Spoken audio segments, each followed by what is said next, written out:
penelitian dialek. Nah, sebelum itu, perkenalkan saya Nabila Nasani sebagai pemandu video ini. Di samping saya ada Sandi Pratama Putra dan di samping saya ada Lianti Firdaini. Ayo tonton video kami dari awal hingga akhir. Bye. Oke, di sini aku akan bahas tentang latar belakang nih, tentang langkah-langkah penelitian dialek. Nah, apa sih itu? Bahasa terus berkembang dan bervariasi di berbagai wilayah, mencerminkan perbedaan geografis, sosial, dan budaya.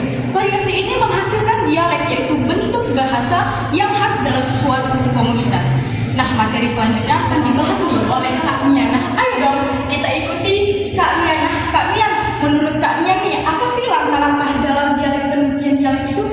Nah, di sini setiap penelitian kita harus tahu langkah-langkahnya dulu. Nah, di sini saya memiliki 7 langkah-langkah. Yang pertama, menentukan tujuan penelitian. Yang kedua, memilih lokasi dan responden. Yang ketiga, menyusun metode penelitian. Yang keempat, mengumpulkan data. Yang kelima, menganalisis data.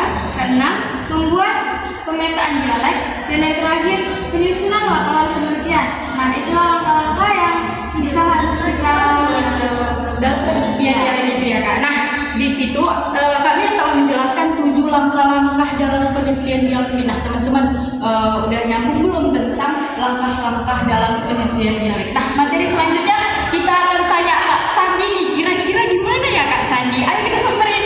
Nah, nih Kak Sandi, kira-kira nih mengumpulkan data dalam penelitian dialek itu ada berapa sih? Nah, pengumpulan data dalam penelitian dialek itu ada 5. Nah, yang pertama itu ada wawancara langsung, yang kedua rekaman suara, yang ketiga observasi langsung, yang keempat penggunaan kuesioner, dan yang kelima analisis dokumen tertulis.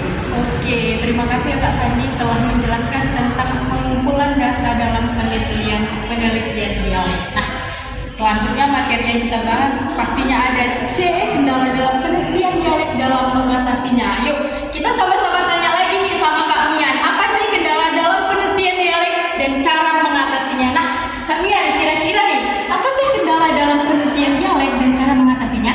Nah, kita sudah tahu setiap penelitian pasti ada kendalanya. Nah, di sini saya akan menjelaskan 2 kendala dan cara mengatasinya. Yang pertama itu ada interferensi bahasa. Dengan cara mengatasinya yaitu peneliti perlu memastikan bahwa responden pengguna dialek asli mereka tanpa campuran bahasa lain selama pengumpulan data. Nah, yang kedua itu ada kesalahan dalam wawancara penelitian. Cara mengatasinya kita harus meningkatkan keterampilan komunikasi, pengguna bahasa yang jelas dan mudah dipahami oleh partisipan serta penjaga alur percakapan yang dialami dan fokus. Oh, jadi kendala dalam penelitian dialek ini ada 2 ya Kak? Nah, gitu ya teman-teman. Jadi kendala dalam penelitian dialek ini ada 2. Yang pertama interferensi bahasa, dan kedua kesalahan dalam wawancara penelitian. Nah, materi selanjutnya kita balik lagi tanya ke Kak Sandi nih. Apa sih materi selanjutnya, yaitu manfaat penelitian dialek bagi masyarakat? Nah, Kak Sandi, kira-kira apa sih manfaat penelitian dialek bagi masyarakat ini? Nah, manfaat penelitian dialek di masyarakat itu ada 4. Yang pertama, pelestarian bahasa dan budaya penelitian dialek berperan sebagai dokumentasi bahasa daerah yang terancam punah. Yang kedua, peningkatan pemahaman linguistik dengan memahami variasi dialektial. Masyarakat dapat lebih menghargai kekayaan bahasa mereka serta memperkaya kajian linguistik. Dan yang ketiga, aplikasi dalam pendidikan dan pembelajaran bahasa hasil penelitian dialek dapat dimanfaatkan dalam kurikulum pendidikan. Nah, yang terakhir yang keempat itu ada dukungan terhadap perkembangan teknologi bahasa dari penelitian dialek yang dapat diterapkan dalam perkembangan teknologi bahasa. Oke, terima kasih Kak Sandi udah menjelaskan nih tentang manfaat penelitian dialek bagi masyarakat. Tentunya pastinya ada pelestarian bahasa dan budaya. Penelitian dialek berperan dalam mendokumentasikan bahasa daerah. Yang kedua, peningkatan pemahaman linguistik dalam memahami variasi dialektal. Dan yang ketiga, aplikasi dalam pendidikan dan pembelajaran bahasa. Dan yang terakhir pastinya ada dukungan terhadap perkembangan teknologi bahasa.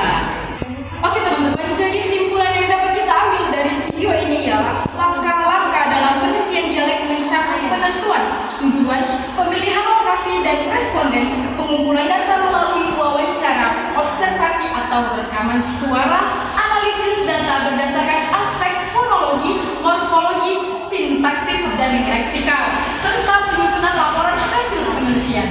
Proses ini dilakukan secara sistematis untuk memperoleh data yang valid dan representatif. Oke teman-teman, itu aja yang dapat kami sampaikan. Jangan lupa